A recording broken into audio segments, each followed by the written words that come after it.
आज का हमारा विषय है संधि।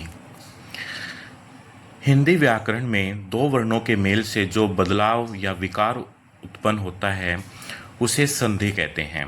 अर्थात दो वर्णों के मेल से जो विकार या परिवर्तन होता है उसे संधि कहते हैं। यह विकार या परिवर्तन निम्न रूपों में हो सकता है।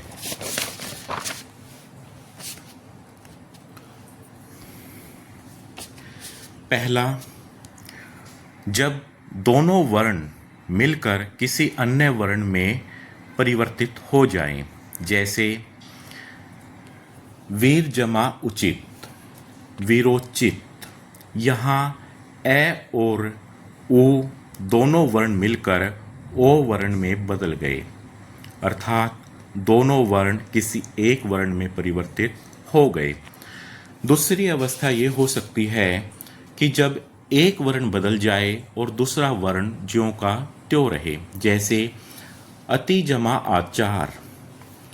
यहाँ ई वर्ण और आ वर्ण, ई और आ, इन दो वर्णों की संधि है। इसमें ई ये वर्ण में बदल जाएगा, लेकिन आ ज्यों का त्यों रहेगा, अर्थात एक वर्ण बदल गया, दूसरा ज्यों का त्यों रहा। संधि होगी अत्याचार। तीसरी अवस्था ये हो सकती है कि दोनों वर्ण दो अलग अलग भिन्न वर्णों में बदल जाएं, यानी पहला वर्ण किसी अन्य वर्ण में बदले, दूसरा वर्ण किसी अन्य वर्ण में, जैसे तत् जमा शिव। यहाँ तय और से, इन दो वर्णों की संधि है। यहाँ तय च में बदल गया और से छ में, यानी तय अलग वर्ण में बदल गया और श अलग वर्ण में बदल गए, और संधि हुई तच्छीव। संधि के भेद। संधि के कुल 3 भेद होते हैं: स्वर संधि, व्यंजन संधि, विसर्ग संधि। स्वर संधि, स्वर का स्वर के साथ मेल होने से जो विकार या परिवर्तन होता है उसे स्वर संधि कहते हैं।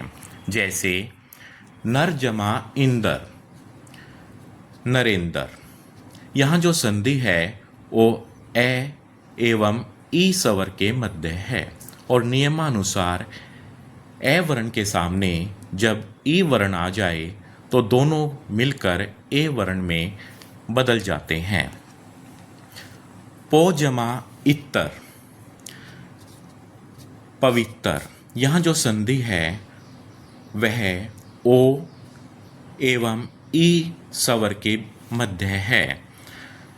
नियम के अनुसार ओ वर्ण के सामने जब कोई भिन्न स्वर आ जाए तो ओ स्वर अव में परिवर्तित हो जाता है। यहाँ ओ को अव हो गया, और जब हम इन सभी वर्णों को इकट्ठा करके लिखेंगे तो बनेगा पवित्र। अगर आप वर्ण विन्यास को अच्छी प्रकार से नहीं समझ पा रहे हैं तो कमेंट करके बताएं। मैं वर्ण विन्यास के ऊपर एक अलग से वीडियो बना दूंगा ताकि आप वर्ण विन्यास को अच्छी प्रकार से समझ सकें। संधि का दूसरा रूप होता है व्यंजन संधि।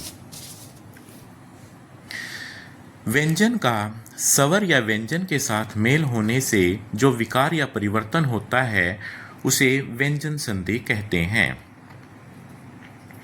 व्यंजन का स्वर या व्यंजन के साथ मेल होने से जो विकार या परिवर्तन होता है उसे व्यंजन संधि कहते हैं। जैसे पत जमा हति।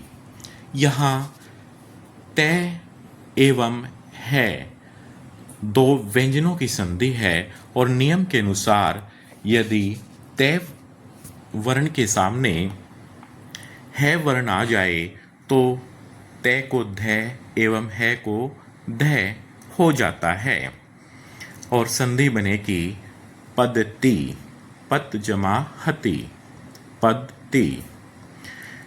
दिक् जमा अंबर। यहाँ कै व्यंजन एवं ए स्वर, यानी व्यंजन के सामने स्वर आ गया, यह संधि है। और नियम के अनुसार जब किसी भी वर्ग के प्रथम वर्ण के सामने कोई स्वर आ जाता है तो वह वर्ण अपने वर्ग के तीसरे वर्ण में बदल जाता है, यानी क घ में परिवर्तित हो जाएगा और संधि बनेगी दिगंबर। आप इस समय नियमों को लेकर ज़्यादा चिंतित न हों, क्योंकि जब हम स्वर संधि के भेद, व्यंजन संधि के नियम और विसर्ग संधि के नियम विस्तार से समझेंगे, तब हम इन नियमों को अच्छी प्रकार से समझने का प्रयास करेंगे।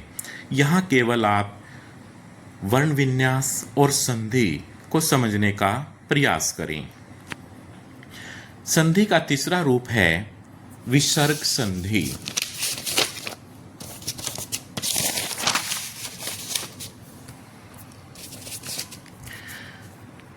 विसर्ग का स्वर या व्यंजन के साथ मेल होने से जो विकार या परिवर्तन होता है उसे विसर्ग संधि कहते हैं। जैसे नमः जमा ते, नमस्ते।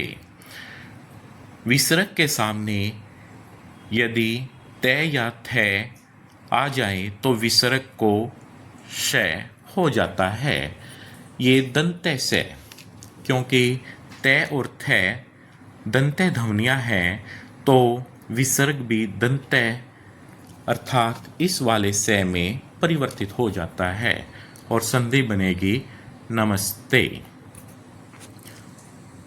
आज का विषय यहीं पर समाप्त करते हैं। आप सभी को भी नमस्ते।